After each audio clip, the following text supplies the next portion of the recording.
Les boutiques à laisser pour dynamiser les centres-villes, la croissance du e-commerce. Salut, c'est Laurent, j'espère que vous allez bien. On est le vendredi 10 mars. Vous avez été quelques-uns à réagir très négativement sur le sujet du lynchage médiatique de Noël Le Graët. Je pense à Nicolas, Karine, Alexandre, Eric notamment. Je vous remercie pour votre réaction, votre prise de parole. Vos retours sont toujours pour moi très importants. J'en tiens compte.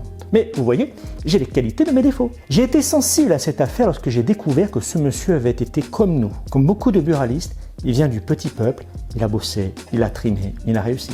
Et j'ai détecté avec mon regard personnel, parfois lunaire, sur cette affaire, une injustice. Vous avez absolument le droit de ne pas voir la même chose. Si on était tous d'accord, on s'ennuierait sur cette terre. Aucun souci. La réaction que j'ai eue à son égard est une alerte hypersensible que j'ai ressentie.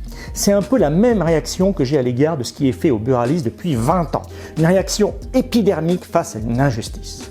On a fermé des milliers de tabacs au nom du bien. On a donné le marché aux trafiquants en fermant les yeux. Et on continue toujours au nom du bien. Pour moi, ce n'est pas juste. C'est la même alerte instinctive qui agit dans les tréfonds de ma conscience. Parfois, vous pourrez estimer que c'est mon charme et ma qualité. Parfois, vous estimerez que c'est mon travers. Mais au moins, on ne s'ennuie pas, remarquez. Vous apprenez encore à connaître cet étrange chauve aux lunettes bizarres. Mais vous savez au moins que quand j'ai un ressenti, quelque chose auquel je crois, je ne vous mens pas. Je dis les choses. Et avec les buralistes et leurs amis, en parfaite amitié et en parfait respect, toujours. Même si on n'a pas la même vision. Allez, on commence.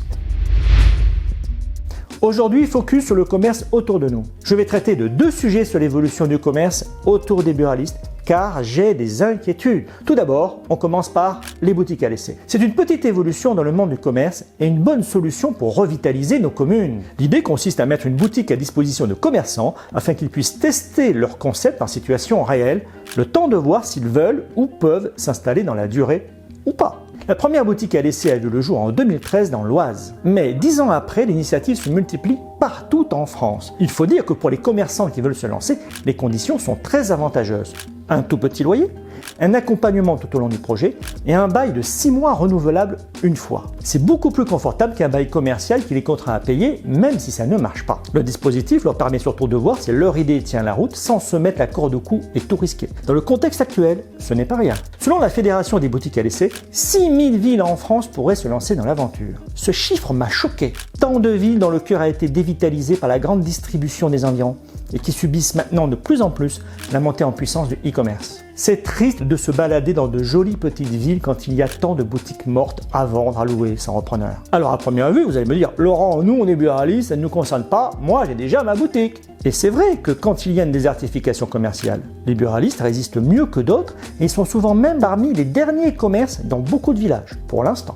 Mais je trouve que ça nous concerne un peu. Il y aurait donc 6000 villes en France dont le centre-ville se détériore avec une perte d'activité commerciale. On peut donc penser qu'il y a 6000 buralistes au moins qui sont impactés par la perte de flux. Tous ces clients qui allaient dans ces boutiques fermées passaient aux abords de tabac et ils ne passent plus. Que les boutiques vides près de chez vous soient occupées par de nouvelles activités est une nécessité pour vous si vous êtes dans ces ambiances commerciales tristes. Et en plus, vous qui êtes commerçant avec peut-être l'instinct de l'entrepreneuriat, vous pouvez peut-être trouver une opportunité à toute situation. Peut-être aurez-vous envie vous-même de tester une nouvelle activité près de votre établissement en faisant attention à votre présence dans le débit de tabac conformément au contrat de gérance. Ça peut intéresser votre famille ou vos amis de tenter un business à moindre coût. Si vous voulez en savoir plus, vous pouvez aller voir le site de la Fédération française des boutiques à laisser.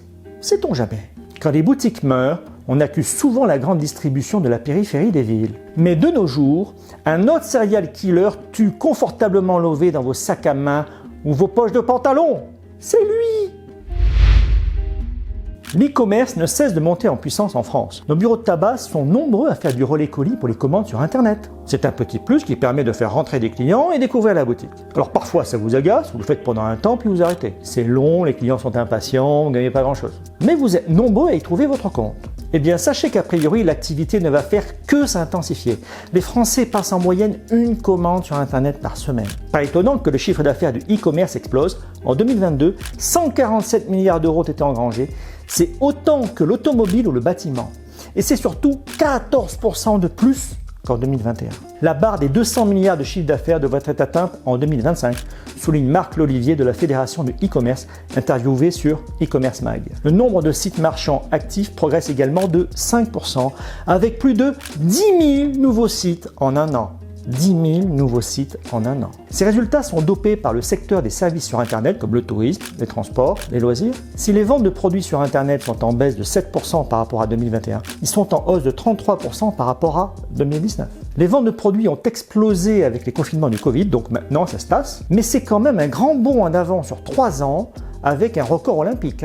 Encore plus intéressant, écoutez bien, les ventes en ligne des enseignes de magasins qui ont des boutiques physiques surperforment avec une progression de 35% entre 2022 et 2019. Il n'y a pas que les pure players, ces entreprises qui ne vendent que sur Internet qui explosent, mais aussi les enseignes physiques qui se développent en ligne. Au total, sur l'année, les Français dépensent la coquette somme de 3 515 € sur Internet. De quoi faire du marché tricolore le marché le plus dynamique d'Europe. Sur le podium des sites les plus vendeurs, Amazon, Vinted et Le Bon Coin. D'après Marc Lolivier, le secteur du e-commerce va continuer à croître. De nombreuses entreprises du secteur continuent d'investir dans le digital. Et nous les buralistes, on fait quoi pendant ce temps? On regarde passer les trains? Les buralistes regardent passer les clients dans leur boutique pour chercher leur colis. Ils gagnent 30 ou 50 centimes, alors que le gros de la marge est ailleurs. Ils vendent des recharges de monétique pour une misère, alors que la marge est ailleurs. Les buralistes sont-ils les grooms des géants d'Internet? Merci pour la petite pièce. Monsieur est trop bon. Nous ne sommes pas spécialisés en produits électroniques, en bricolage, en décoration, ok. Mais toute une partie de l'économie de vente de biens et services passe sur Internet et nous n'y sommes pas. Si nous ne sommes pas présents là où il y a un flux, on perd une adaptation à l'époque.